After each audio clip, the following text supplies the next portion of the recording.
Shalom, shalom, shalom, l'Église de Dieu, shalom, peuple de Dieu, partout où nous sommes dans le monde entier, partout où Dieu nous a placés comme étant habitants sur cette terre, dans n'importe quel pays, quel continent où vous vous retrouvez en ce moment.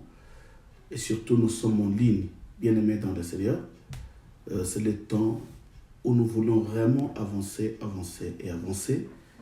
dans la connaissance de la parole de Dieu. Dieu nous a fait grâce, bien-aimés, d'être assises pour écouter une bonne sémence, un enseignement parfait et des enfants, surtout des candidats dans le royaume. Voilà, je bénis toute personne qui est en ligne, qui est connectée sur Facebook et sur la radio Pain du Soir. Soyez bénis, bien-aimés, que le Seigneur vous soit favorable et qu'il nous soit aussi favorable en ce moment. Que le Seigneur bénisse aussi les couples visionnaires. Que le Seigneur se souvienne d'eux, de ces si grandes visions, si grande l'œuvre que Dieu les a confiées. Vraiment que la main de Dieu soit au-dessus d'eux. Et que le Seigneur, Dieu, pense aussi à tous les serviteurs qui sont en train de prêcher la bonne nouvelle en ce moment, avec pureté, avec sainteté et surtout avec profondeur, pour que les enfants de Dieu soient formés en attendant l'enlèvement et le jour du Seigneur qui approche. Voilà, bien-aimés, nous allons prier pour confier ce moment entre les mains de Dieu. Nous allons vraiment faire un effort, de telle sorte qu'on puisse finir vraiment à juste, parce qu'il y a des gens qui réclament, qui suivent nos vidéos, des fois c'est tellement long. Nous allons faire un effort que Dieu nous fasse grâce. Nous allons prier. Seigneur éternel, bénis ce moment. Bénis ton peuple, surtout ceux qui sont en ce moment connectés. Donne-leur l'entendement spirituel, qu'ils puissent saisir, Seigneur éternel, la pensée que tu as réservée pour nous en ce moment. Moi qui s'élèvera devant ce peuple, que je sois un simple instrument, et que la grâce et l'amour du ciel, Seigneur, m'accompagnent. Accorde-moi l'intelligence et la sagesse, que je sois, Seigneur éternel, un simple canal, par lequel tu utiliseras pour véhiculer ta pensée, et afin que cette pensée puisse atteindre ton peuple. Voilà pourquoi nous te disons merci pour ce moment. Toi qui es le début et la fin, commence avec nous et finis avec nous. Nous ne sommes pas pressés, éternel. Nous voulons rester entre tes pieds, sous tes pieds, Père éternel, pour que tu puisses nous enseigner comme les disciples ont persévéré pendant 3 ans et demi pendant ton ministère sur la terre. Et nous sommes aussi patients, nous voulons aussi persévérer jusqu'à ce que, Seigneur, nous puissions saisir ta pensée pour que la gloire et la grâce de Dieu nous accompagnent. Au nom de Jésus-Christ, j'en sais prier parce que tu es l'éternel. Amen. Bien-aimés, merci d'être présent en ce moment parce que nous sommes en train de continuer notre message qui est intitulé « Le signe du temps de la fin de l'Église ». Voilà, nous avions dit, bien-aimés, que l'Église a un début, l'Église a une fin. Voilà pourquoi nous devons mettre ça dans nos têtes, bien-aimés, pour ne pas marcher comme tout le monde. L'Église a un début et l'Église a une fin. Toute chose sur la terre a un début et toute chose a une fin. Il n'y a que le Seigneur qui est l'Éternel, qui n'a ni commencement ni fin. Voilà pourquoi pendant que nous vivons sur cette terre des hommes, bien aimé, il y a des gens qui passent. Il y a même des hommes de Dieu qui tombent. Il y a des élus qui meurent. Bien aimé, ne crois pas que tu resteras éternel. En attendant l'enlèvement, la mort aussi peut te surprendre. Et voilà pourquoi nous sommes obligés à veiller. À veiller, parce que nous avions vu comment est-ce que le disciple avait posé la question à Jésus. Même le disciple aussi avait toujours besoin de comprendre le signe de l'avènement de Jésus. Et ils ont posé la question dans Matthieu 24, là nous avions dit, la répétition, une petite révision rapidement pendant quelques minutes, 2 à 3 minutes. On pose la question à Jésus. Et c'est cette question que tu te poses aussi. Quand est-ce que l'enlèvement, quand est-ce que le Seigneur manifestera son enlèvement dans la gloire? Et quand est-ce que sera la fin du monde? Et ça, c'est la question que les disciples avaient posée. Et un véritable disciple du Seigneur aussi. Pendant que nous vivons sur la terre, nous mangeons, nous buvons, nous faisons tout ce que nous pouvons faire.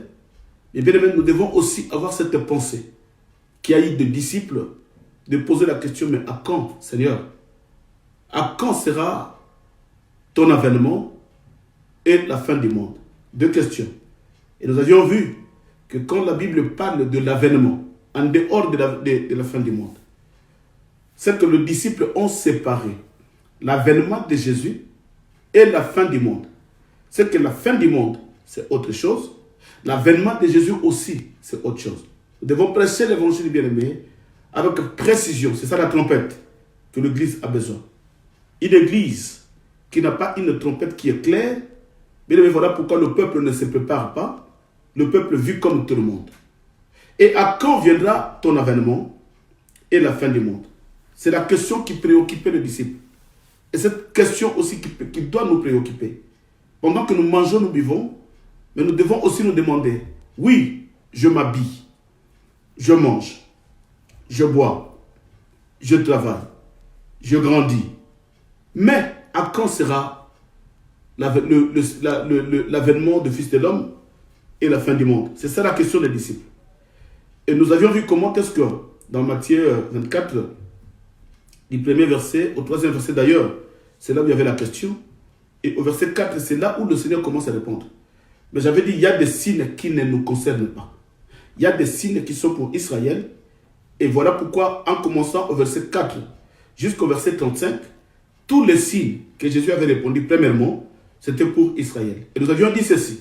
Jésus répondait aux apôtres comme étant les Israélites. Parce que Paul le dit, que quand bien même je vous prêche l'évangile, vous les nations, l'église, vous avez cru à la parole, vous avez cru à Jésus.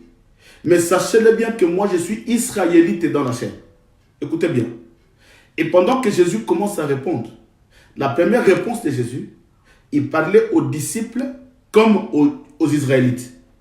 Il va leur faire voir tous les signes qui apparaîtront avant son retour glorieux. Ça c'est pour Israël. Et au verset 36, c'est là où il commence maintenant à énumérer le signe qui précédera l'enlèvement. C'est qu'il y a une différence entre l'enlèvement et le retour de Jésus. Vous allez comprendre que ce jour où nous sommes en train d'avancer, je veux rester un peu là-dessus, bien aimé, pour que l'Église ait la connaissance, pour qu'il n'y ait pas de confusion. Parce que les gens ont tellement prêché la fausseté, et nous voulons un peu, par la grâce que le Seigneur nous a confiée, et comme étant le sentinelle de l'Évangile, parce que la Bible dit dans le livre de Jérémie que nous sommes des sentinelles. C'est qu'un sentinelle et une sentinelle, nous sommes des sentinelles. Une sentinelle ne peut pas laisser un loup ou un lion qui vient rentrer dans la bergerie de Dieu, et pendant que lui est un berger qui est la sentinelle, et laisser le brebis bien se disperser. Et voilà, c'est ça notre mission. Nous veillons sur l'Église, nous veillons sur la bergerie que Dieu nous a confiée. Voilà pourquoi à chaque fois, quand il y a des enseignements qui sont prêchés, qui sont une fausseté, des loups ravisseurs, nous sommes bien aimés dans l'obligation de monter sur le plateau, sur l'Église, et de nettoyer cela pour que nous puissions présenter à l'époux un époux sans tache. Nous devons nettoyer, parce que ce qui fait des taches sur l'épouse, c'est des faux enseignements. Parce que quand on vous enseigne, il y a un sceau qui est marqué, un sceau de l'enseignement. Alors, si c'est un faux enseignement, il y a aussi un faux qui est marqué. Il y a un sceau qui est marqué. Voilà pourquoi nous appelons cela, bien aimé, une épouse avec des taches. Mais une épouse sans tache, c'est une épouse qui reçoit l'enseignement dans sa totalité. Et maintenant, le Seigneur fait la différence entre le retour glorieux et l'enlèvement. Il dit, pour ce qui concerne le temps, nous sommes dans Matthieu chapitre 24, verset 36, on descend. Je répète ce qu'on a dit hier. Pour ce qui concerne le temps et le jour et l'heure. Il dit, pour ce qui concerne le jour et l'heure, bien aimé, Jésus répond ceci. Ces jours-là, vous serez deux sur le lit. L'un partira, l'autre restera. Il y aura des femmes qui seront en train de moudre sur le même. Il dit, une femme, l'une partira et l'autre restera. Vous serez en chemin en train de marcher. L'un partira et l'autre restera. Nous avions dit quoi? Que le jour de l'enlèvement, c'est un mystère. Pourquoi c'est un mystère? Il y a la disparition de l'épouse. C'est que vous serez à deux, celui qui est l'épouse va disparaître. Et nous allons voir ça tout de suite. Celui qui est l'épouse va disparaître. Mais celui qui n'est pas une épouse, qui n'a pas cru, il restera. Donc c'est un mystère. Voilà pourquoi, mais le jour de la venue, le retour glorieux de Jésus, il n'y aura pas de disparition. Il n'y aura pas, vous ne serez pas en dette, l'un sera disparu et toi tu resteras. Non. C'est là où la Bible dit que tout œil le verra. Comprenez bien. Nous sommes en train de faire la différence. Bien aimé, nous allons rester là. Parce que quand bien même que nous prêchons la vérité, nous examinons les Écritures. Bien aimé, il y a les gens qui restent encore les incrédules, qui vont commencer à discuter pour rien. Et ils n'ont même pas le soubassement, le socle. Ils n'ont même pas le fondement de ceux qui sont en train de défendre. Mais nous voulons vraiment que l'église soit une église sans tâche. Et nous avions vu comment est-ce qu'il y avait deux langages. Il y a l'apôtre Pierre qui avait dit que l'église, nous sommes dans Actes des apôtres, que l'église traverse la 3e heure. Écoutez, la 3e heure. Mais l'apôtre Jean, dans 1 Jean chapitre 2, le verset 18, Jean parle de la dernière heure. La dernière heure. Et nous avions vu dans Romains 13, 12, Paul dit, Pierre parle de la 3e heure, c'est que l'église vit la 3e heure, la dispensation de l'esprit, le temps de la Pentecôte. Et Jean, l'apôtre Jean précise, il ne parle pas de 3e heure, mais lui, il condense toutes ces 3 heures-là à la dernière heure. C'est que, bien aimé dans le Seigneur, l'église est en train de vivre la dernière heure. Or, si nous vivons la dernière heure, c'est que tous les signes de l'enlèvement, sont déjà accomplis. Voilà pourquoi nous sommes en train d'étudier tous ces signes-là. C'est pourquoi l'apôtre Paul maintenant va confirmer le langage de Pierre et le langage de Jean, en disant, la nuit est avancée, dépouillons-nous les œuvres des ténèbres et revêtons-nous les œuvres de la lumière. Pourquoi Paul le précise? Parce que Paul veut tout simplement dire, quand il dit la nuit est avancée, bien, suis-moi bien, nous sommes dans le langage prophétique. J'avais dit, au bout de tout ce temps, je porte le manteau prophétique et je parle de la prophétie. Ce n'est pas que ton oncle a fait ceci. Ce n'est pas que ta maman c'est une sorcière. Oh, ton fils est cloué quelque part.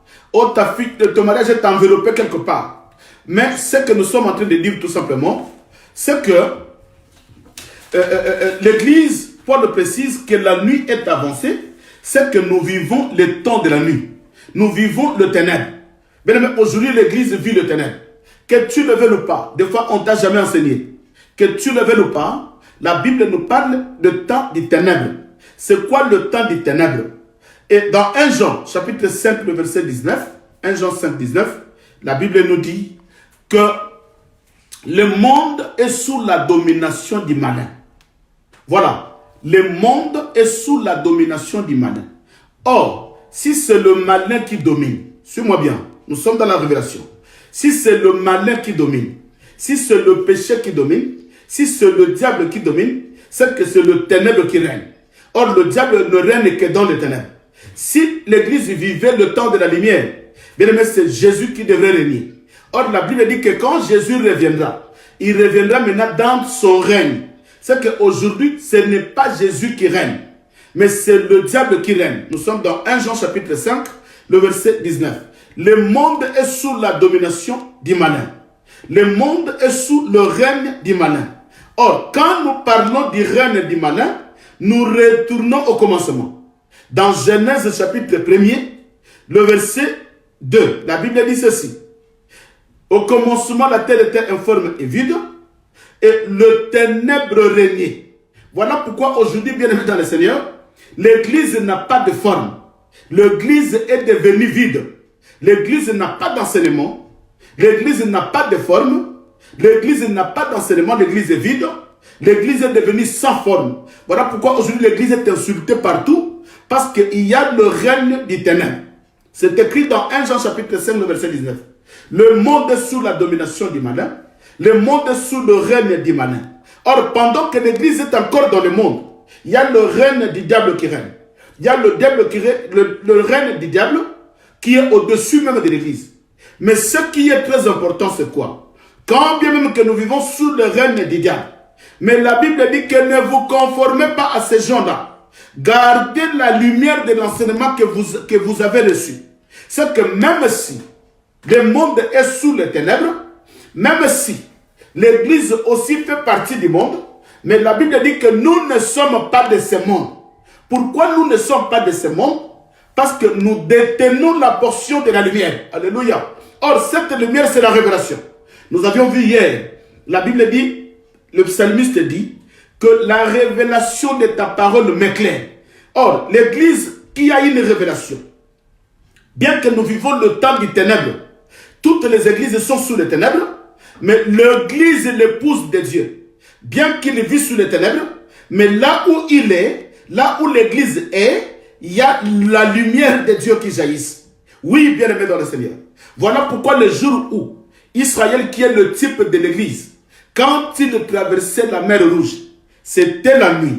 Mais la Bible dit que là où Israël était, bien aimé, il y avait la lumière. Mais la Bible dit qu'au camp des Égyptiens, il y avait le ténèbre. Mais voilà pourquoi nous disons, bien aimé, le prophète Ésaïe, nous sommes dans Ésaïe chapitre 9, le verset 11. Le prophète Ésaïe dit ceci: le ténèbre ne régnera pas pour toujours. Alléluia. Oui, le ténèbre ne régnera pas pour toujours. Bien aimé dans le Seigneur, nous devons vivre le langage de Paul qui dit la nuit est avancée. Voilà pourquoi le prophète Ésaïe vient confirmer le langage de Paul. Paul avait dit la nuit est avancée dans Romains 13, 12.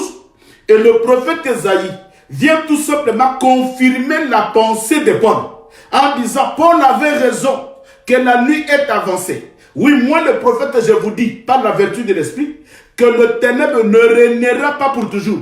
Pourquoi? Parce que Paul l'avait déjà dit. Alléluia. Oh, bien-aimé dans le Seigneur, voilà pourquoi aujourd'hui, nous l'église, nous devons comprendre que nous traversons la nuit. Il y a la lumière qui arrive.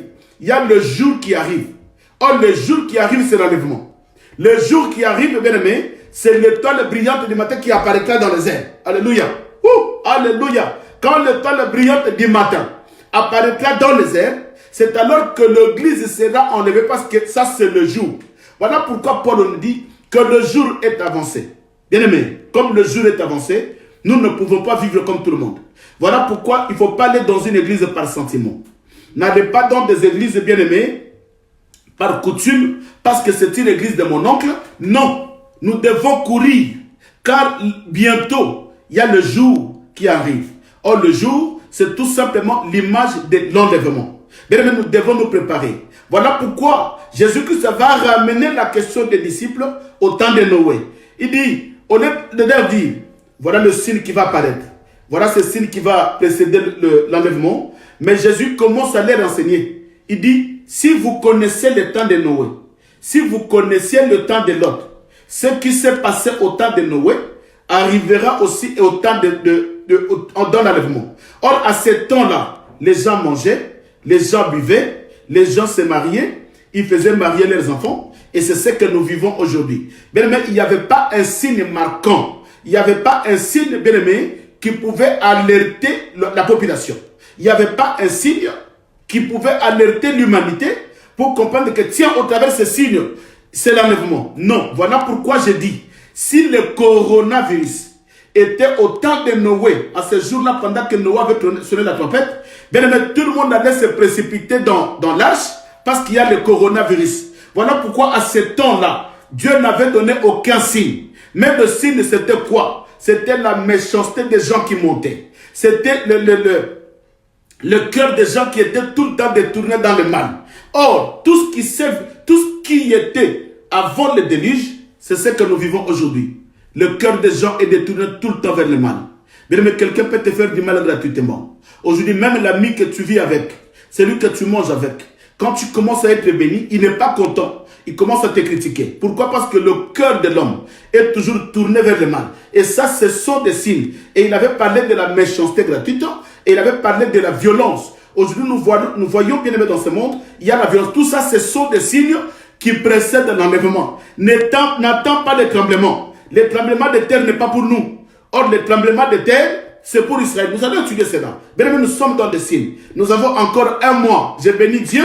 Nous avons encore un mois dans le confinement et nous allons profiter à déposer l'évangile afin que le peuple de Dieu bien-aimé soit béni et soit une fois de plus sauvé. Mais là où nous sommes limités hier, la grande question qu'on se pose, quels sont les signes qui définissent la dernière heure? c'est-à-dire la dernière heure de la dispensation de l'Église.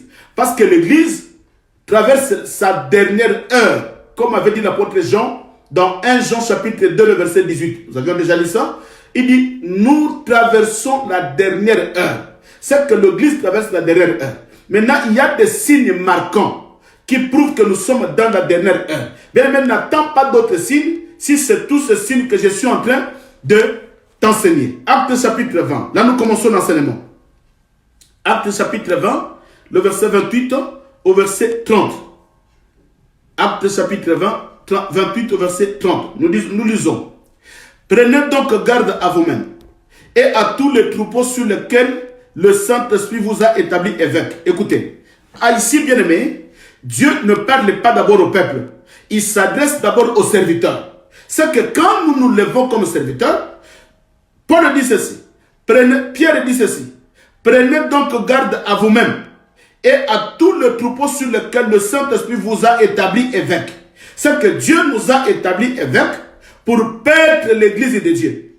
Et la Bible dit pour paître l'église de Dieu, qu'il s'est acquis par son propre sang. Nous devons faire attention. Là, je m'adresse aux serviteurs. Bien-aimé, ne viens pas chercher l'argent. L'église n'est pas une entreprise pour venir chercher l'argent tout le temps. Non, pour multiplier des séminaires et pour demander de l'argent. Non, la Bible dit, toi aussi qui prêches l'évangile, tu dois faire garde. Bien-aimé, tu dois faire attention aux troupeaux que Dieu t'a donné. Bien-aimé, nous avons une mission de faire garde aux troupeaux. Nous devons protéger les troupeaux. Nous devons les enseigner. Nous devons prendre garde aux brebis de Dieu. Et pas les mater, pas les arnaquer, pas les voler, mais faire garde à protéger les troupeaux. Oh, alléluia. Voilà un vrai ministre bien-aimé. Il a une mission de protéger d'abord les brebis de Dieu. Et il dit ceci. Pour paître le brebis de Dieu, qu'il s'est acquis par son propre sang. Le verset 29. Je descends jusqu'au verset 30. Suis-moi bien. Je sais qu'ils s'introduiront parmi vous après mon départ. Ça, c'est Paul qui parle. Je sais qu'ils s'introduiront parmi vous après mon départ des loups cruels qui n'épargneront pas les troupeaux et qu'ils se lèveront du milieu de vous des hommes qui enseigneront des choses pernicieuses pour entraîner des disciples après eux. Alléluia. Veillez donc, vous souvenant que durant 3 années, je n'ai cessé nuit et jour d'exhorter avec larmes chacun de vous. Alléluia. Bien-aimé, écoutez, ici Paul pleure comme Simeon est en train de pleurer. Bien-aimé, je suis à la radio, je suis sur Facebook. Des fois, les gens peuvent donner la valeur à Simeon si j'étais le renard bon cœur. Oui, parce qu'il est connu dans ce monde. Si j'étais Benny Hill qui est connu dans ce monde. Comme Simeon n'est pas connu. Quelqu'un qui est sorti bien aimé d'un quartier rejeté à Kingasani là-bas, je ne sais pas si c'est à Kingakati là-bas. Les gens ne peuvent pas lui donner la valeur. Oh, c'est ce que Paul dit. Il dit, faites attention, vous les serviteurs de Dieu. D'abord, savez-vous, je sais qu'ils s'introduiront parmi vous après mon départ. Écoutez bien aimé, le premier signe que Paul dit, Paul nous fait voir le premier signe qui marque la fin de l'heure, qui marque la dernière heure. Pour comprendre que nous sommes au temps de la fin, nous sommes à la dernière heure de l'église, nous sommes à la 3e heure de l'église, nous voyons le signe. Or, le premier signe que Paul, d'abord, le premier signe c'est Dieu lui-même qui avait dit ça aux disciples, que ce qui s'est passé au temps de Noé arrivera aussi à l'avènement des fils. Or, l'avènement des fils a deux étapes. Premièrement, c'est l'enlèvement. Et deuxièmement, c'est l'arrivée, le retour glorieux de Jésus. Mais ici, maintenant, Paul commence à énumérer. Le premier signe qui prouve que nous sommes au temps de la fin, que tous les signes est déjà accompli. Le premier signe que Paul nous indique, il dit ceci. Ils s'introduiront parmi vous et ils s'élèveront parmi vous. Les gens qui vont enseigner la fausseté pour entraîner les disciples, entraîner mes disciples dans la perdition. Voilà le signe. Bien aimé dans le Seigneur.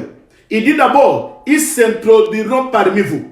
C'est qu'il y a des serviteurs. Paul dit à l'église qu'après mon départ, je vous ai enseigné et je suis en train de pleurer avec larmes parce que je sais qu'après mon départ, il y a des faux serviteurs. Il les appelle des loups ravisseurs. Il dit, les lourds ravisseurs s'introduiront parmi vous. Bien aimé, aujourd'hui dans l'église de Dieu, nous avons la présence des ouvriers. C'est que Paul était un ouvrier dans l'église. Maintenant, il dit à l'église, quand nous partirons, il y a d'autres ouvriers qui rentreront dans l'église. Mais écoutez, il y a deux étapes. Il dit, ils s'introduiront. Quand il s'introduit, il va d'abord nous faire voir, nous faire croire qu'il est des nôtres, qu'il appartient à notre évangile. Il appartient à notre croyance. Mais la Bible précise, il dit, après, ils s'élèveront pour prêcher la fausseté. Dans quel but? Pour faire traîner les enfants de Dieu dans la perdition. C'est que ces faux serviteurs-là, qui sont des gens dans l'église aujourd'hui, ils ont un but. Leur but, c'est quoi? Bien aimé, des fois, ils sont inconscients de ce qu'ils sont en train de faire, mais ils sont déjà utilisés. Ce sont, bien aimés dans le Seigneur, vous connaissez dans Matthieu 13. Dans Matthieu 13, lis tout le livre, il y a une parabole des livrets. La Bible dit ceci, que le serviteur se sont levés le matin, ils sont allés semer l'ivraie dans les champs. Bien aimé, le même champ. Parce que le champ, c'est toi. Là où Paul a sémé, dès que Paul est parti, Paul a averti l'église qu'après nous, il y aura d'autres serviteurs qui s'introduiront. Il va vous faire croire qu'ils sont de nôtres, mais quand vous allez le recevoir, quand vous allez croire à leur évangile, et après ils s'élèveront parmi vous pour prêcher des choses pernicieuses avec un but d'égarer l'église.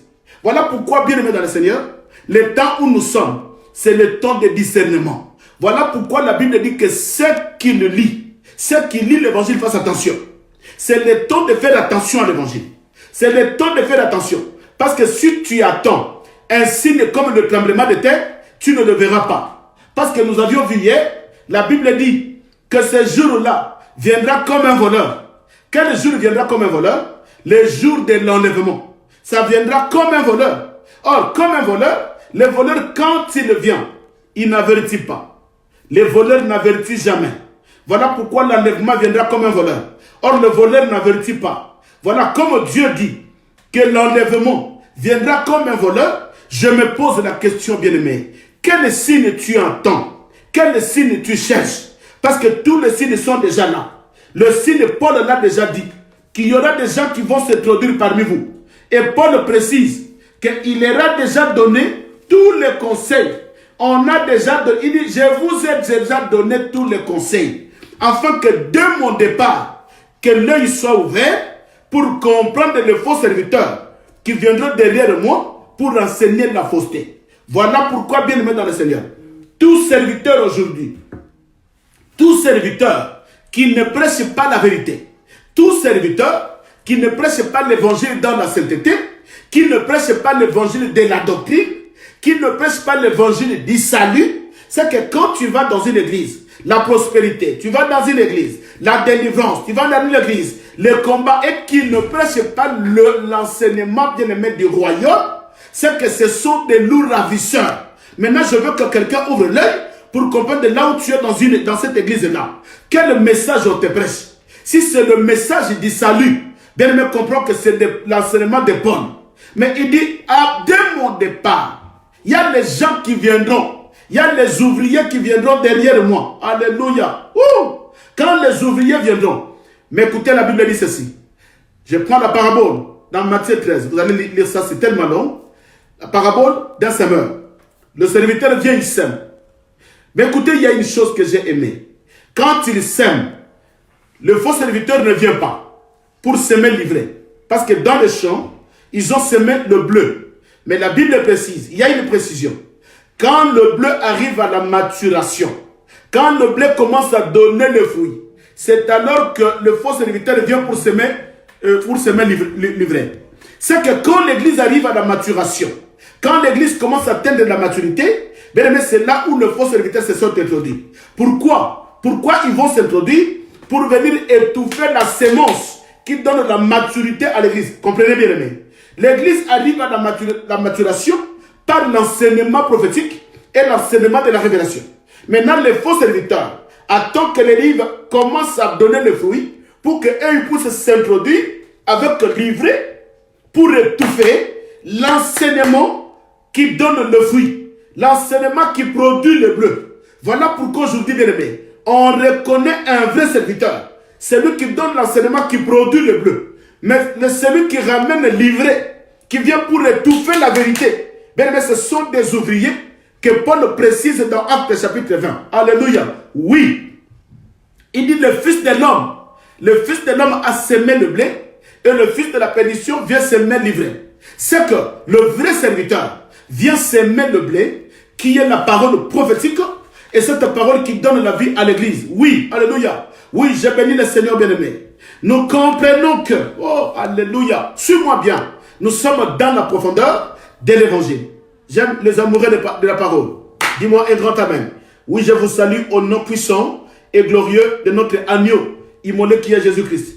Nous sommes à ce temps. Bien aimé, voilà pourquoi les élus de Dieu, quand nous sortirons de ce confinement, bien aimé, tu ne retourneras jamais dans cette église où on te parle que de la délivrance. Non.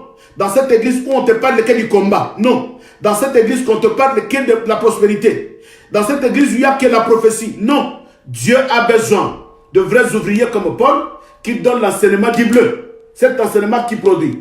Voilà pourquoi, bien aimé dans le Seigneur, nous comprenons que quand Jean parle de la dernière heure, il y a plusieurs antéchrists qui viendront, qui vont s'introduire. Voilà pourquoi la Bible dit, bien aimé dans le Seigneur, ils se lèveront au milieu de vous. Ils s'introduiront. D'abord, premièrement, ils vont s'introduire. Le bien-aimé qui vient, il vous dit, je suis apôtre, je suis prophète. Il s'introduit du milieu de vous. Parce que les gens croient que c'est un apôtre. Mais à la fin, il commence à enseigner des choses pernicieuses, des fausses prophéties, des professionnels de délivrance. Et cette délivrance, on ne le voit même pas. Mais c'est l'école de la délivrance. Voilà pourquoi, bien aimé dans le Seigneur, nous comprenons qu'ils se sont introduits. Mais quel message ils apportent? Ils n'apportent pas le message de bleu, le message qui donne la vie. Alléluia. Voilà pourquoi 1 Jean chapitre 2, il dit ceci. La Bible dit ceci. Petit enfant, c'est la dernière heure. Voilà, nous retournons là-bas pour comprendre maintenant la dernière heure. Qu'est-ce qui se passe? Quels sont les signes? Petit enfant, c'est la dernière heure. Il parle de l'église. Et comme vous avez appris qu'un antéchrist vient, écoutez, comme vous avez appris qu'un antéchrist vient, il y a maintenant, alléluia, la parole bien-aimée est claire. C'est pourquoi quand quelqu'un prêche, appelle-le qu'il vérifie tout ce qu'il a dit par les Écritures. On ne peut pas dire Mélissa Makila, buvez le sang, purgez le sang, on doit purger les démons le sang, on doit faire boire les gens le sang. Mais quel fondement des Écritures, papa? Quel fondement des Écritures? Quel fondement? Donnez-nous les Écritures. C'est ça qui est très important. Mais écoutez, nous prouvons tout ce que nous disons dans les Écritures. La Bible dit ceci.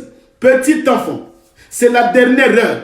Et comme vous avez appris qu'un antéchrist vient, il dit, comme vous avez appris, oui, nous avons tous appris que l'antéchrist viendra. Voilà pourquoi les gens dessinent le signe de 666 partout. Mais ici, l'apôtre nous rappelle, l'apôtre Jean, il dit, vous avez appris qu'un antéchrist vient. Oui, nous savons qu'un antéchrist vient. Mais il nous précise, il dit ceci.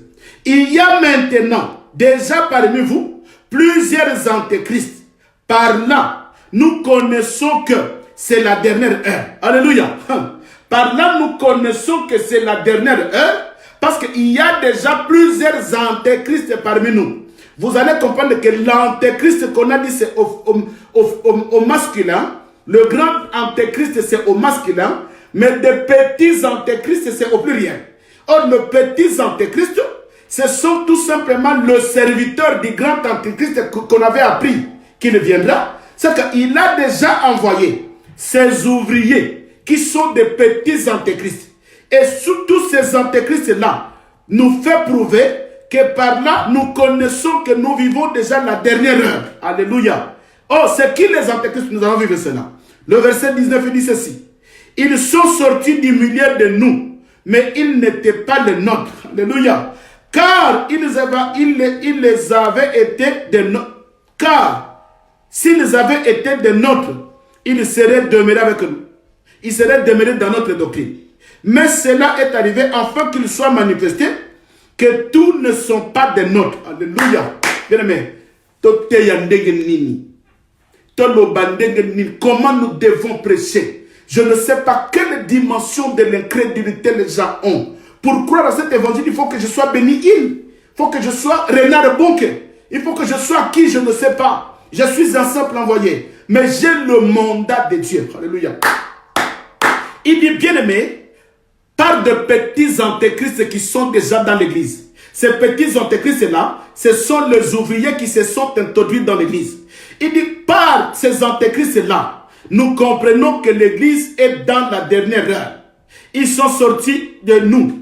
Ils étaient parmi nous. Mais comment nous comprenons qu'ils ne sont pas les nôtres? Parce qu'ils ne demeurent pas dans notre évangile. Alléluia. Ils ne croient pas dans l'évangile des apôtres. Alléluia. Ils n'ont pas le fondement et le soubassement sur l'enseignement des apôtres qui est notre fondement. Mais comment nous allons prêcher? Comment? Je ramène ce mouvement. Il y a encore un autre témoin. Des Thessaloniciens. Il y a un témoin dans des Thessaloniciens qui nous prouve encore. Des Thessaloniciens. Bien, nous sommes en train de naviguer dans la forêt qui est tellement dense, mais nous avons un éclaireur qui s'appelle le Saint-Esprit. Gloire au Seigneur. Que le Seigneur bénisse un enfant de Dieu. Bien-aimé, tu as bien fait de choisir la radio Pain du Soir. Tu as bien fait de choisir l'église oracle de l'Éternel. Oui, oui, je le crois, bien-aimé. Je crois en ce que je dis et je sais ce que je vous dis. Tu as bien fait. Que le Seigneur te bénisse. Parce que le temps où nous sommes, Dieu va te placer dans une bonne église, là où tu auras l'enseignement du bleu.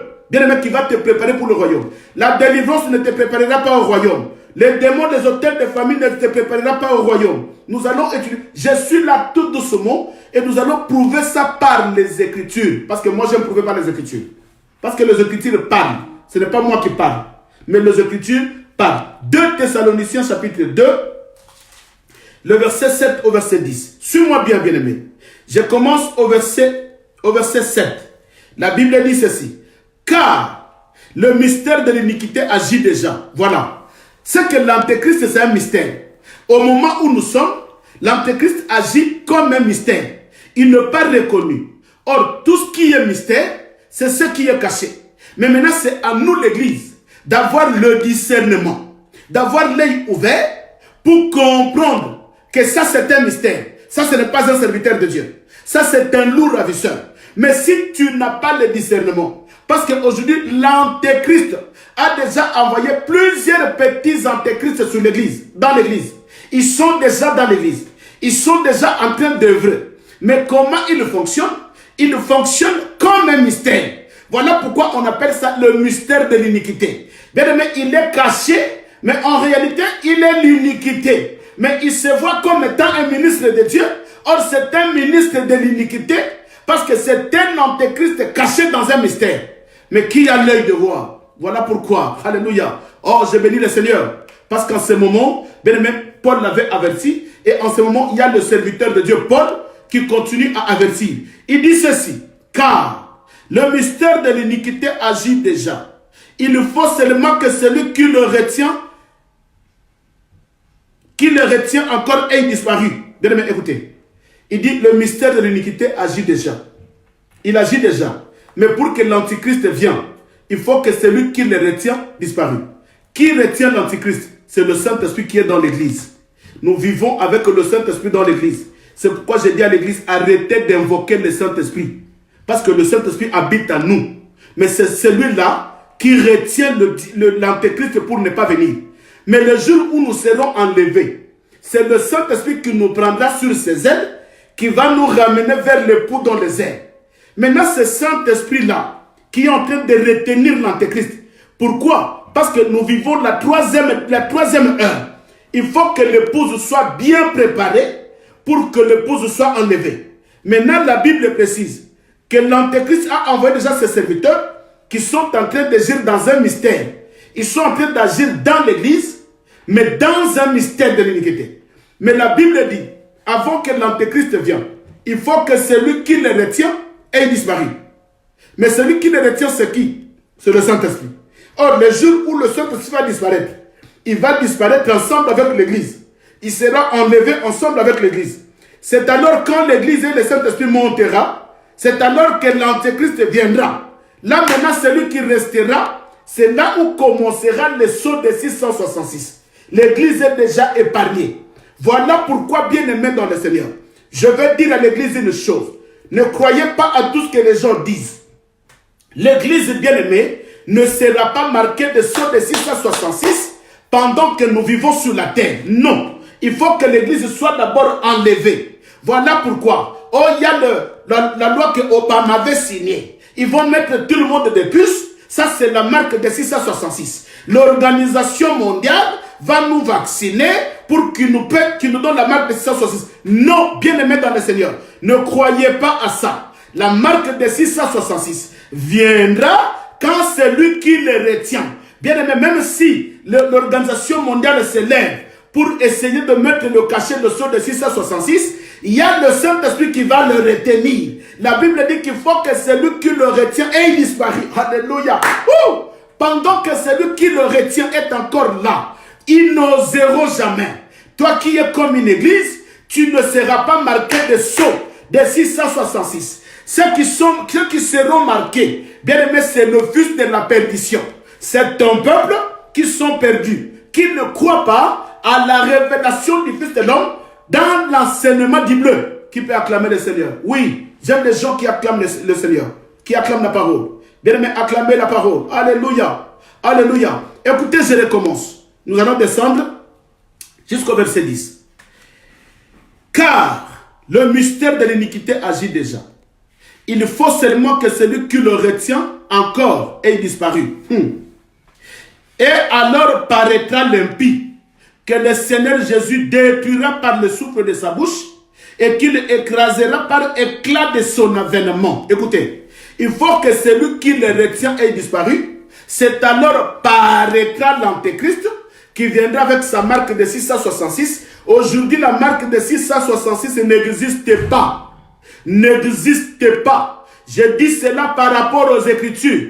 Si quelqu'un a une autre écriture qui peut contredire ça, qu'il vienne nous dire, nous allons passer sur le plateau faire un débat. Mais en réalité, la marque de 666 aujourd'hui n'existe pas. Même si tu vois quelqu'un dessiner 666, bien aimé, ce sont des alliances qui sont en train de signer avec le monde des ténèbres. Comme il a signé l'alliance, maintenant on lui fait voir que comme tu deviens le nôtre, il y a le musicien qui vont signer le pacte avec le monde des ténèbres. On leur impose que comme tu es le nôtre, allez, la marque de 666. Mais l'Antéchrist n'est pas encore sur la terre. Il nous prouve tout simplement que l'Antéchrist existe. Alléluia. Mais la Bible dit que c'est alors, quand le Saint-Esprit sera disparu avec l'Église, et alors paraîtra l'impie, l'Antéchrist, que le Seigneur Jésus détruira par le souffle de sa bouche et qu'il écrasera par l'éclat de son avènement. Le verset 9. L'apparition de cet impie, l'Antéchrist, se fera par. Maintenant, il commence à déterminer. Voilà le signe maintenant. Voilà le signe. Pour vous dire que l'Antéchrist est déjà dans l'Église par ses serviteurs. Vous allez comprendre. Je précise. Aujourd'hui, l'Antéchrist est en train de vivre dans l'Église par un mystère. Il s'est caché. Ce n'est pas visible, c'est un mystère. Pour que les gens ne le découvrent pas. Pour que vous croyez aux faux prophètes. Vous croyez aux faux apôtres. Vous croyez aux faux pasteurs. Vous croyez aux faux évangélistes. Et vous croyez aux faux docteurs. C'est-à-dire, il s'est incarné dans un docteur. C'est un mystère. Il s'est incarné dans un prophète. C'est pourquoi, bien aimé, faites attention. Il s'est incarné dans un pasteur. Faites attention. Il s'est incarné dans un évangéliste qui parle que des démons. Faites attention. Il s'est incarné que dans un pasteur qui parle que des démons. Faites attention. Ils se sont incarnés. Mais comment est-ce qu'on le verra? Comment est-ce que nous allons le reconnaître? Le verset 9. L'apparition de cet empire se fera par la puissance de Satan, avec toutes sortes de miracles, des signes et des prodiges mensongers. Alléluia. Bien-aimés dans le Seigneur, voilà les signes qui précèdent l'enlèvement. Il y aura des faux prophètes, des faux serviteurs qui vont s'introduire dans l'église. Et comment nous allons leur reconnaître? C'est par la puissance de Satan. Bien-aimés, il y a des miracles qui se passent aujourd'hui. C'est le miracle par la puissance de Satan. Il y a des prodiges, des signes par la puissance de Satan. Vous devez faire attention. Voilà pourquoi, le verset 10, je vais aller là-bas. Le verset 10 dit ceci.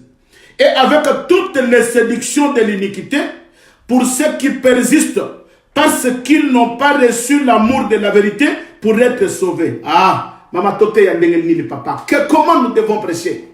Voilà pourquoi nous devons aimer la vérité. Bien aimé, la Bible dit que les gens qui seront séduits par ces gens-là, par les envoyés de l'Antéchrist, par des petits antéchrists qui se sont incarnés, qui sont des mystères, qui fait voir qu'ils sont, des saints, ils sont les envoyés de Dieu. La Bible dit qu'ils vont séduire par l'Église. Voilà pourquoi, s'il y a un enfant de Dieu dans toutes les églises là, qui est un véritable fils de Dieu, bien aimé, il ne finira par sortir, il ne sera jamais séduit. Même si tu étais séduit en arrivant là-bas, même si tu restes 5 ans, même si tu restes 10 ans, mais quand Dieu t'ouvrira l'œil, tu comprendras que c'est un serviteur d'iniquité, c'est un envoyé de l'Antéchrist qui s'est incarné par le mystère. En réalité, il n'est pas le nôtre parce qu'il ne détient pas la doctrine des apôtres.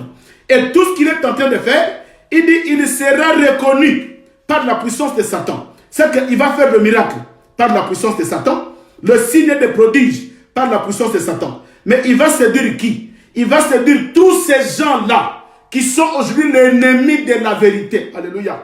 Il y a des gens qui n'aiment pas la vérité. Bien, nous prouvons les Écritures par rapport aux Écritures. Nous prouvons la parole par rapport aux Écritures. Mais les gens refusent toujours de croire à la vérité des Écritures. Ils continuent dans la fausseté. Ne vous inquiétez pas. Ce sont tous ceux-là qui sont les disciples de l'iniquité. Bien, mais ils n'ont pas reçu l'amour de la vérité. Voilà pourquoi ils seront séduits par ces gens-là. Mais celui qui a l'amour de la vérité, il finira par sortir. Oh, alléluia. Oui, j'aime ça. J'aime ça, bien-aimé. Voilà pourquoi je vais avancer rapidement. Il y a l'apôtre Jean encore. Bien-aimé, nous sommes en train de naviguer dans les Écritures. Nous devons prouver tout ce que nous disons dans les Écritures. Oh, il y a un pasteur qui t'a prêché ceci. Dis-lui, pasteur, montre-moi dans les Écritures. S'il interprète ça mal, ne lui laisse pas comme ça. Vous devez aider même les pasteurs. Vous devez aider même vos apôtres. Aider même vos évangélistes. Vous devez les aider. 1 Jean chapitre 4. Bien, mais si nous ne prêchons pas comme ça, bien, nous ne serons pas des sentinelles. Nous allons laisser le peuple de Dieu dans la fausseté pendant que nous voyons. Paul avait dit non. Nous sommes des sentinelles. Nous ne laisserons pas des loups ravisseurs s'introduire dans l'église et prêcher la fausseté pour ramener l'église dans la perdition. Non. Nous sommes là comme des sentinelles. Nous sommes comme des sentinelles. Alléluia. 1 Jean chapitre 4. Alléluia. Oh, maintenant, l'apôtre Jean précise maintenant ces petits antéchrists-là qui se sont introduits dans l'église. Écoutez ce que Jean dit. Jean chapitre 4, le verset 1er au verset 4. La Bible dit, il répète comme Jean, bien-aimé, quand il parle de bien-aimé, il parle de l'église. Bien-aimé, n'ajoutez pas foi à tout esprit, mais éprouvez les esprits pour savoir s'ils sont de Dieu, car plusieurs faux prophètes sont venus dans le monde. Reconnaissez à ceci l'Esprit de Dieu. Tout esprit qui se déclare publiquement pour Jésus, Christ venu en chair et de Dieu, et tout esprit qui se déclare pas publiquement pour Jésus n'est pas de Dieu. C'est celui de l'Antéchrist dont vous avez appris la venue et qui maintenant est déjà dans le monde. Vous, petits enfants, vous êtes des dieux et vous les avez vaincus. Ah, comment tu l'as vaincu? Tu l'as vaincu par la connaissance. Vous les avez vaincus parce que celui qui est en vous est plus grand que celui qui est dans le monde. Bien aimé, écoutez. Maintenant, ici, l'apôtre Jean commence à énumérer. Qui sont ces serviteurs de l'iniquité? Qui sont les serviteurs de l'Antéchrist, qui se sont introduits déjà dans l'église? Ce sont qui? Ils parlent des faux prophètes. Et vous allez voir, ce sont des gens qui parlent que de la prophétie. Les gens qui parlent que de la délivrance. Ah, maman n'a pas battu ce koufa. Au moment où tu as confirmé l'église à l'église à ma paix. Comment nous devons vous enseigner, papa? Vous allez me tuer à cause de la vérité. Je ne le laisserai jamais. Vous allez me crucifier. Vous allez tout faire. Mais je resterai dans la vérité. Personne ne peut me fermer la bouche, papa, pour la vérité. Parce que je suis Paul. Et nous avons besoin que l'église, bien aimée, ait la connaissance de la parole. Comment fermerons la bouche pendant qu'il y a des loups ravisseurs qui sont déjà dans l'église? Il dit, écoutez, vous les reconnaîtrez par de faux miracles. Le miracle qu'ils sont en train de faire, c'est par la puissance de Satan. Bien aimé, il y a des magiciens aujourd'hui. Des magiciens qui se sont fait serviteurs. Acte chapitre 13, le verset 6. Écoutez. Acte chapitre 13, le verset 6. Bien aimé, nous avons tellement de choses à dire. Excusez-moi. Excusez-moi de vous prendre quelques minutes. et nous allons avancer. S'il vous plaît, excusez-moi. Actes des Apôtres, chapitre 13, le verset 6. Ah, il y a des gens qui me disent, papa, vas-y même à 20h. On a besoin de ça. Oui, nous avons besoin. Que le Seigneur te bénisse, maman. Que le Seigneur te bénisse. Actes des Apôtres, chapitre 13, le verset 6. La Bible dit ceci. Et ayant ensuite traversé toute l'île jusqu'à Paphos, ils trouvèrent un certain magicien. Écoutez, maman, comment est-ce que vous lisez la Bible? Les apôtres ayant traversé toute l'île jusqu'à Paphos, ils trouvèrent un certain magicien qui était un faux prophète juif, nommé Bar-Jésus. Maman, ici la Bible parle d'un magicien qui était un faux prophète juif. C'est pour vous dire que tous ces gens qui se sont introduits dans l'église, ce sont des magiciens qui sont devenus des faux prophètes. Des magiciens qui sont devenus des faux apôtres. Bien aimé, c'est écrit noir et blanc dans la Bible. Je ne sais pas où je dois aller puiser la parole pour que vous puissiez me croire. Comment je dois parler, bien aimé? C'est le temps des apôtres. Et nous vous prêchons l'évangile comme étant des apôtres. Il dit, les apôtres ayant ensuite traversé toute l'île jusqu'à Paphos, ils trouvèrent un certain magicien, un faux prophète juif nommé Bar-Jésus. Bien aimé, ça n'a pas commencé aujourd'hui. Même au temps des apôtres, il y avait des faux prophètes. On l'appelle Bar-Jésus, un magicien, mais qui prophétisait. Et la Bible dit, bien aimé, que tous les miracles qu'ils opèrent, ce sont des miracles qu'ils opèrent par la force de Satan, la puissance de Satan. Bien aimé, écoutez-moi bien, je vais aller plus loin. Vous allez courir chez un pasteur qui fait faire sortir les grenouilles, qui fait faire sortir, bien aimé, des poissons sur le corps d'un homme. Même si nous sommes des imbéciles, excusez-moi le terme, maman, des fois ça m'énerve. Même si nous sommes des cons, excusez-moi papa, j'ai dit bien nous, et moi aussi, pas toi seulement. Quand je dis nous, c'est qu'avec moi. Comment on peut croire, bien aimé, un poisson ne peut rester où des années dans l'estomac d'une personne? Où? Je ne sais pas. Je ne sais pas où, maman, je ne sais pas où. Or, nous connaissons dans l'évangile. Il y a une femme qui était possédée d'un esprit de python, qui était en train de suivre le disciple sur la rue de Jérusalem. Et qu'est-ce que cette femme disait? Croyez à ces gens, croyez à ces hommes. Ce sont des serviteurs de Dieu. Ce sont des élus de Dieu. Bien aimé, écoutez-moi. C'est que cette femme a prophétisé. C'était du mensonge? Non. Mais c'était la vérité. Mais elle était animée par quel esprit? Par un esprit de python. Elle était animée par un esprit de python. Mais elle parlait la vérité. Voilà pourquoi, il y a un prophète qui a prophétisé sur moi. Non, papa, ce qu'il m'a dit, c'est la vérité. Mais il prophétise par un esprit de la puissance de Satan pour te séduire. La mission, c'est la séduction, bien aimé. Il doit te séduire, mais pour te séduire, comme il n'a pas la connaissance parfaite de la doctrine, comme il n'a pas l'enseignement des apôtres, maintenant il cherche à te séduire par la puissance de Satan, comme ces magiciens, comme cette femme qui prophétisait. Croyez-le, c'est de vrais serviteurs. Croyez-le, c'est de bons serviteurs. Tout ce qu'il disait était vrai, mais il prophétisait comment? Elle était animé par un esprit de python. Mais écoutez maintenant, quand les disciples sont venus, l'apôtre Paul va regarder cette femme. Il dit non, écoutez mes bien-aimés, cette femme n'est pas animée par un esprit de prophète. Ce n'est pas notre esprit, l'esprit de Jésus. Non, c'est un esprit de Satan. Elle est animée par un esprit de python. Elle ne prophétise pas l'esprit de python. Bien-aimé, commence à examiner tes prophéties. Voilà pourquoi la Bible dit, faites attention mes bien-aimés, examinez tout esprit. Toi qui vas aujourd'hui, il y a le prophète là-bas, tu parles. Il y a quelqu'un qui prêche là-bas, tu parles. Bien-aimé, tu dois faire le choix. Restez avec un pasteur. Ne suivez pas tout le monde. N'écoutez pas tout le monde. Restez avec un pasteur. Restez avec un berger. Là où tu es, reste avec ton pasteur. Si le pasteur, c'est un pasteur, c'est un berger que Dieu a établi, reste avec ton berger. Bien-aimé, n'écoute pas n'importe qui, mais écoutez, bien-aimé. Quand Paul est retourné vers cette femme, il a prié. Écoutez ce que Paul a dit. Sors de cet esprit impur. Sors de cette femme, toi, esprit de python. Bien-aimé, je pose la question à quelqu'un. Est-ce qu'on a vu le python qui est tombé? Dis-moi oui. Est-ce qu'on a vu un python qui est sorti du corps de cette femme? Non, mais dis-moi oui. Parce qu'aujourd'hui, vous courez, il y a des pasteurs qui font sortir des poissons dans le corps des hommes. Bien-aimé, c'est un esprit. Le python qui était dans le corps de cette femme, c'était un esprit. Voilà le signe du temps de la fin. Je ne sais pas comment nous allons prêcher. N'attends pas de tremblement. Bien-aimé, il n'y a pas un signe qui va t'effrayer. Voilà pourquoi au temps de Noé, Dieu n'a pas donné un signe pour que tout le monde fuit. Si le corona était le signe de l'enlèvement, tout le monde allait fuir. Parce que nous tous, nous avons peur du coronavirus. Nous avons tous peur du coronavirus.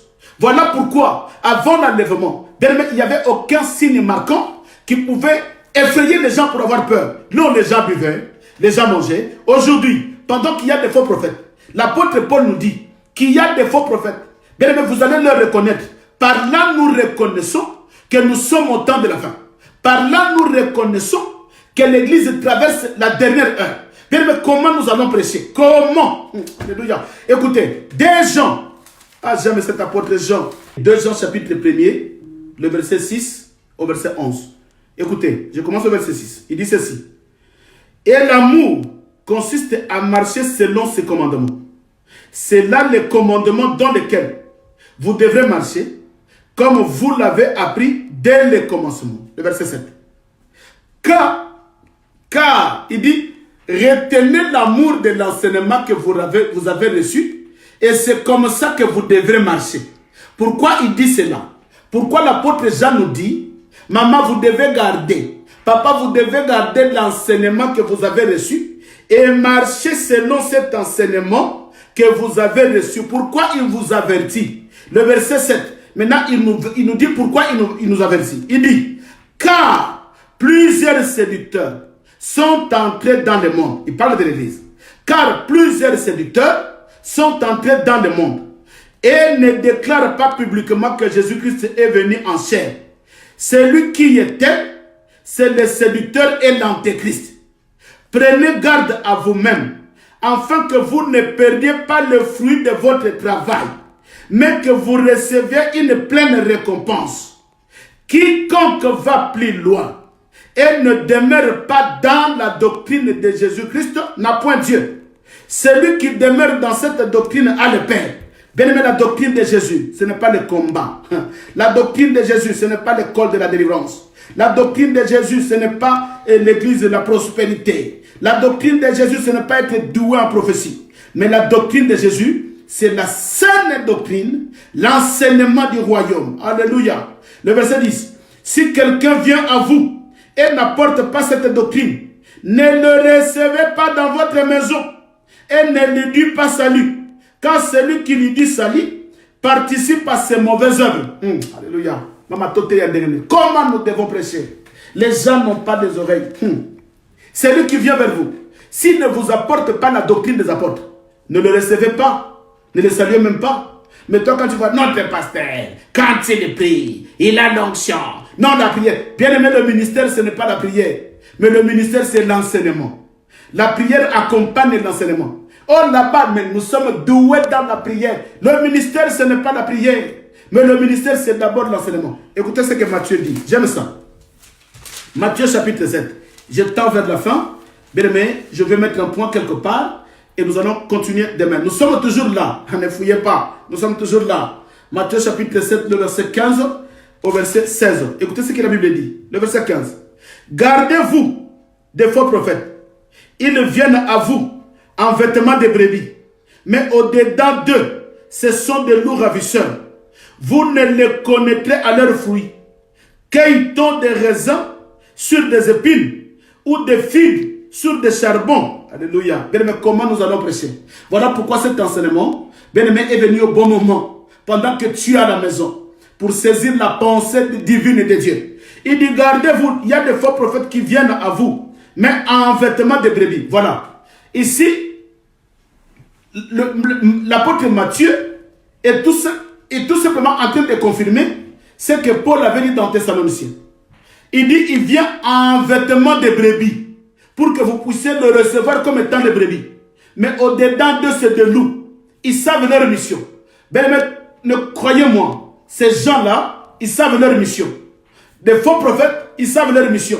Ils vous trompent bien, mais ils savent leur mission.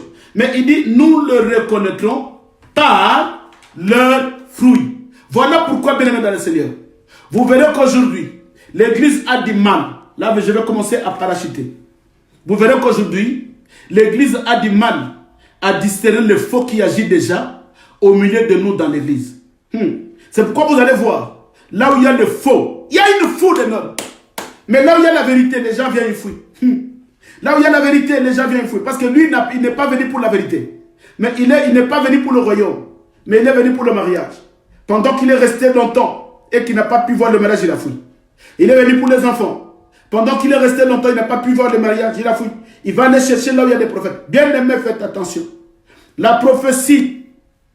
Vous savez, je viens de détruire les prophéties qui circulent. Oh, tu ouvres la Bible. Tu verras, il y a le chevet blanc. Quand tu prends ces cheveux-là, tu mets ça dans l'eau, tu bois.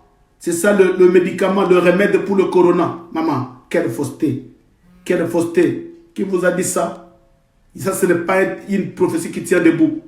Toute prophétie doit être examinée dans la parole. Parce que tu as la foi en cette prophétie. Voilà pourquoi dès que tu prends la foi d'ouvrir la Bible, maintenant le diable, il prend le cheveu, met sur ta Bible. Quand tu ouvres, tu vois le cheveu. Maintenant tu mets ça dans l'eau. Maman, tu ne sais pas quelle porte tu as ouverte dans ta vie. Et quand ta vie sera détruite, maintenant tu vas commencer à chercher les hommes de Dieu. Bien-aimés. Alléluia. Oh. Bien-aimés, il y a des gens qui défendent. Que non, vous savez, Dieu agit d'une manière ou d'une autre.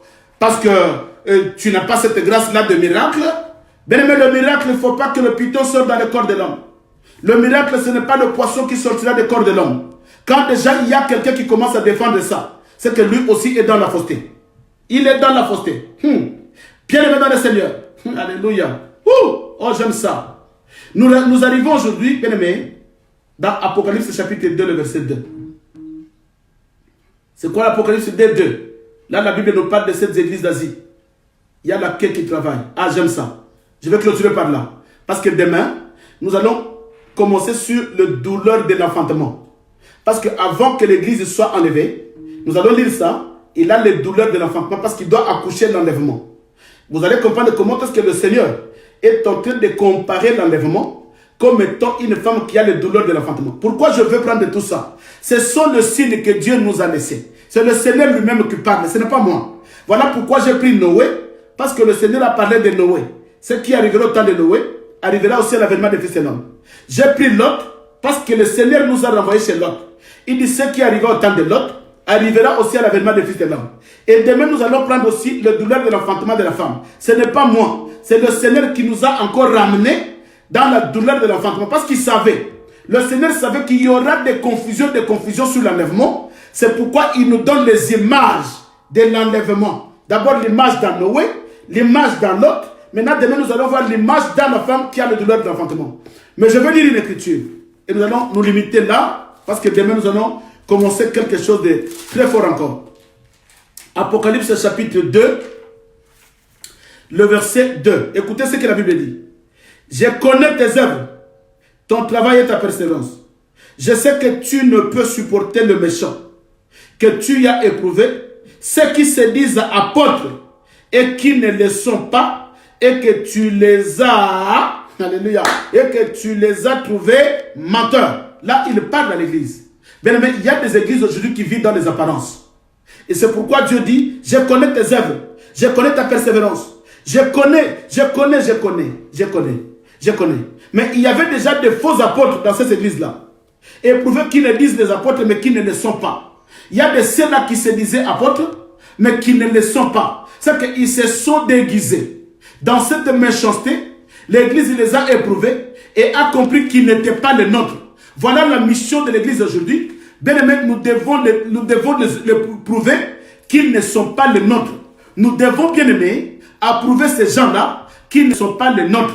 Mais cette église-là, c'est une église qui vivait dans l'apparence. Il dit, ce que j'ai contre toi, parce que tu as abandonné ton premier amour. Ah, ça c'est encore un signe. Bien, mais voilà le signe qui précédait l'enlèvement. Parce que dans l'église, cette église d'Asie, il y a un signe que le Seigneur nous prouve. C'est quel signe? C'est que le premier amour a disparu. Voilà Jérémie chapitre 2. Nous allons lire ça, c'est une prophétie. Jérémie chapitre 2. Je vais aller, donnez-moi 5 minutes. Jusqu'à 20, nous allons clôturer. Jérémie chapitre 2. Donne-moi 5 minutes, bien aimé. Je sais que les amoureux de la parole ont besoin vraiment de la parole. Jérémie chapitre 2, le verset 2. Jérémie 2, le verset 2. La Bible dit ceci. Je commence au verset 1er. Là, Dieu parle à son prophète Jérémie. Écoutez, il dit ceci. La parole de l'Éternel me fit adresser en ces mots. Va, écris aux oreilles de Jérusalem. Maintenant, c'est moi, Jérémie. Siméon, c'est Jérémie. Même si tu ne me crois pas, mais je te dis que je suis Siméon. Bien-aimé, tu m'aimeras le jour où je mourrai. Tu diras, ah, il y a une bouche de Dieu qui est partie. Il y a une grâce qui a disparu. Mais aujourd'hui, tu ne le crois pas. Voilà pourquoi j'ai dit à l'église, aimons-nous vivants. Aimons-nous vivants. N'aimez pas les gens quand ils meurent, mais aimons-nous vivants. Écoutez, j'ai lu la parole. Jérémie chapitre 2, du 1er au 2e verset, la Bible dit ceci.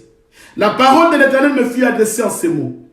Va, il dit à Siméon, va et crie aux oreilles de Jérusalem. Il dit à Siméon maintenant, va, crie aux oreilles de l'église. Ainsi parle l'Éternel. Je me souviens de ton amour lorsque tu étais jeune, que ton affection lorsque tu étais fiancé. Alléluia. Quand tu me suivais partout au désert, dans une terre inculte, Israël était consacré à l'Éternel. Ils étaient le prémisse de son revenu. Bien-aimé, écoutez, ici Dieu dit à l'église, bien-aimé dans le Seigneur, écoutez, pourquoi dans la dernière heure, ton amour s'est refroidi?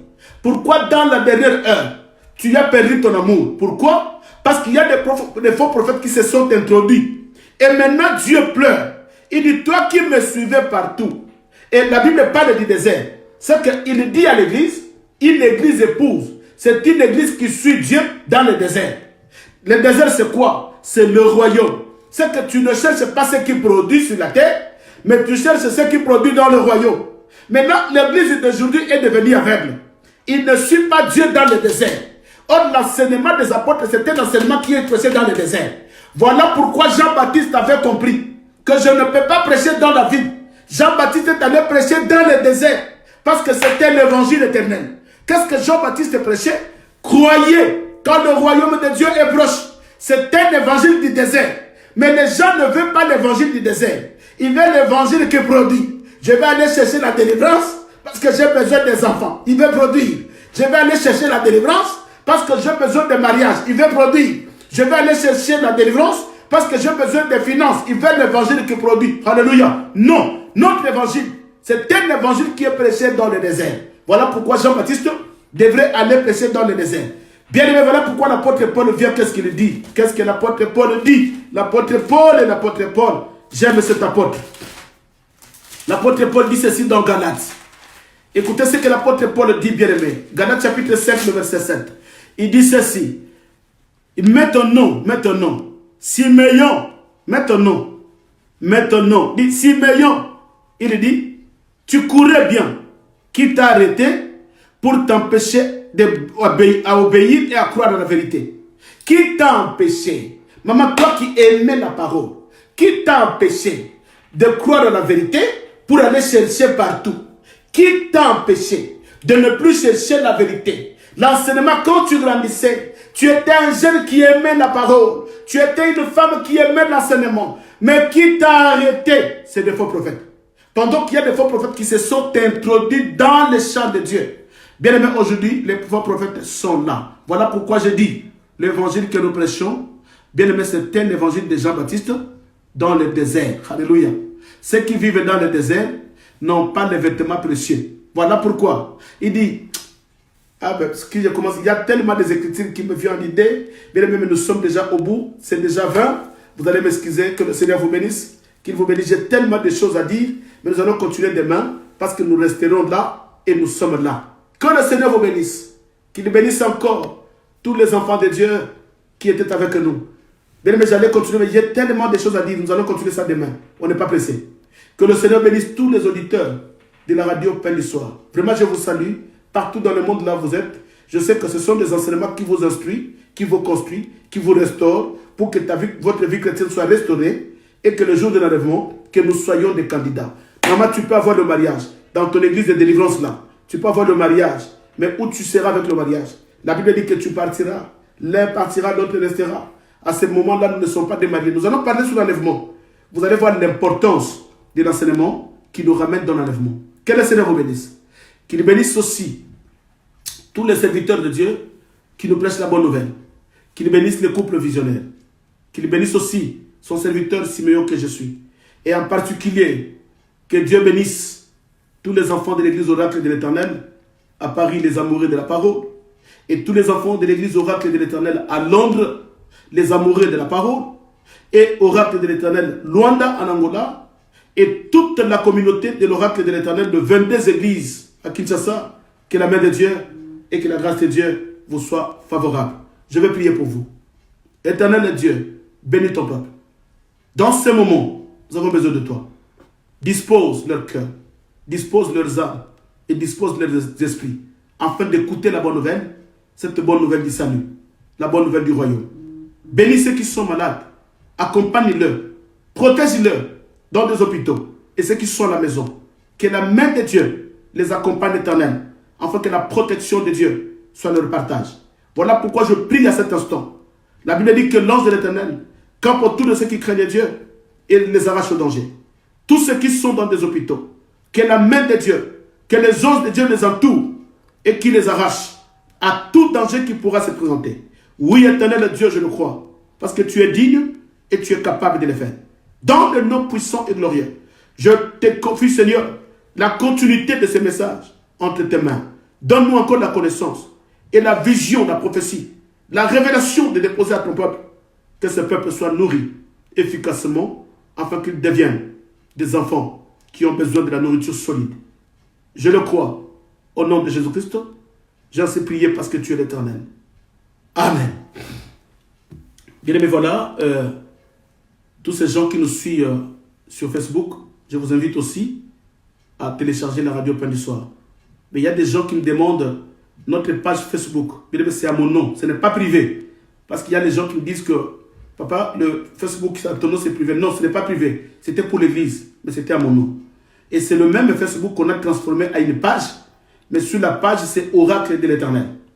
C'est le même Facebook qui est au nom de Kadila Sangupamba Simeyon, qui s'est transformé en page Oracle de l'Éternel. Donc abonnez-vous massivement.